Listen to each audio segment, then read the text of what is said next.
आणि सांगली या दोन मतदारसंघ जरी आपण स्पष्टीकरण दिलं की ते मित्रपक्षांसाठी जातील, तरी तिथल्या काही स्थानिकांचा, काँग्रेस नेत्यांचं समाधान होत नाही. आजही काही लोक आपल्याला भेटायला येणार आहे का? नेमकी परिस्थिती काय? अजून त्यांचा निरोप आलेला नाही, पण आले तर भेटू, त्यांचं समाधान करून पाठवू. कारण की आखरी आघाडी झालेली आहे आणि आघाडीमध्ये या सगळ्या गोष्टी होतात, सगळ्याचं समाधान होत नाही. शेवटपर्यंत आम्ही प्रयत्न केला, सगळ्यांनी प्रयत्न केला, पण आखरी दोस्तीमध्ये किती ताणायचा हा प्रश्न होतोच. आणि म्हणून आज महाविकास आघाडीचं अलायन्स डिक्लेअर झालं, पण महायुतीचं अजून अलायन्स डिक्लेअर झालेलं नाही. हे किती भयानक त्यांच्याकडे मारामाऱ्या असतील हा प्रश्न महत्त्वाचा आहे. आम्ही लोक कामाला लागलो, अजून महायुतीमध्ये कामाला पण लागले नाही.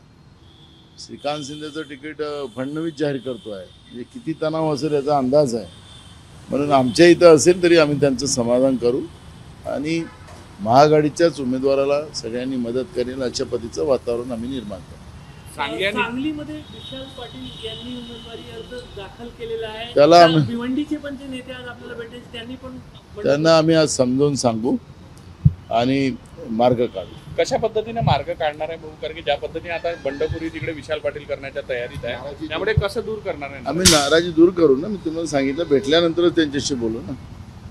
हां, कधीपर्यंत भेट होऊ शकते? म्हणजे काही त्यांनी अजून मला आलं नाही. मी आत्ताच गडचिरोली जिल्ह्यातून प्रचाराने आलो. आता पुन्हा नागपूरमध्ये प्रचार करायचा आहे. 5 लोकसभेसाठी आता अवघे 2 ते 3 दिवस उरले आहेत प्रचारासाठी. काय एकंदरीत परिस्थिती आहे? काय भाजपच्या बद्दलचं प्रचंड चीड आम्हाला पाहायला मिळते आणि नरेंद्र मोदींच्या बद्दलची चीड या निवडणुकीमध्ये जाणवत आहे, पाहायला मिळते आहे की 10 वर्ष नरेंद्र मोदींनी जनतेशी खोटं बोलून मुठभर उद्योगपतींसाठी त्यांचं सरकार काम करत होतं, अदानीचं सरकार होतं. अशा पद्धतीच्या भावना सर्वसामान्याच्या आहेत. महागाईला कंट्रोल करू शकले नाहीत, बेरोजगारीला कंट्रोल करू शकले नाहीत, शेतकऱ्यांना न्याय देऊ शकले नाहीत, गरिबांना न्याय देऊ शकले नाहीत. आणि ती चीड प्रचंड लोकांमध्ये पाहायला मिळते आहे. आणि काँग्रेसने दिलेला जाहीरनामा, त्या जाहीरनाम्याला लोकांनी आपली पसंती दाखवलेली आहे आणि मोठ्या प्रमाणात लोकांचं इंडिया आघाडीला समर्थन या ठिकाणी पाहायला मिळते. आता आपण पाहतोय विदर्भात नरेंद्र मोदीपासून तर नड्डापासून अमित शहापासून तर गडकरी, फडणवीस, सगळे जे मोठे नेते भाजपचे आहेत त्यांच्या सभा झाल्यात. त्यांना लोक पैशाने आणावं लागल्यात आणि त्यांच्या भाषणाच्या पहिले लोक उठून जातात, असेही दर्शन आपल्याला पाहायला मिळालेलं आहे.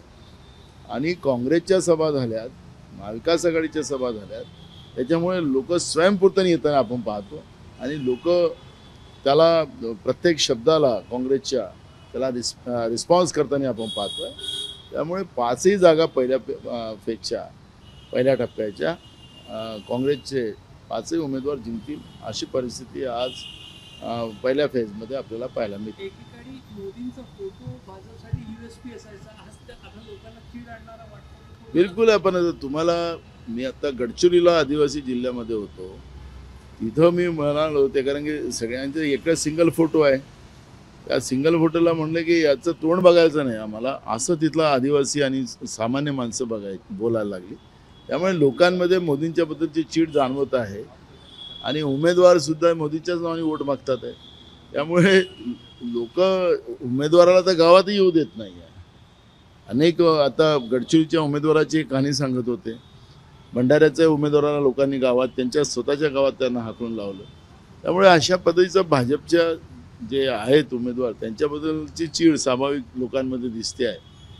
त्यामुळे मी मगाशी म्हणाल्याप्रमाणे नागपूरसहित 5ही जागा काँग्रेस पक्ष या ठिकाणी जिंकेल. अवघे 2 दिवस राहिलेले आहे. प्रियंका गांधींची सभा होणार होती, तारीख मिळाली नाही अशी चर्चा आहे. नाही, त्यांना दुसऱ्या राज्यामध्ये त्यांचे शेड्यूल लागलेलं असल्यामुळे त्या सभा रद्द झाल्या. पहिल्या टप्प्यात नाही, दुसऱ्या टप्प्यात होणार आहे? नाही, प्रियंकाची सभा 3ऱ्या टप्प्यापासून सुरू होते. पहिली सभा लातूरमध्ये 27 तारखेला त्यांची लागते. ABP माझा, उघडा डोळे बघा नीट.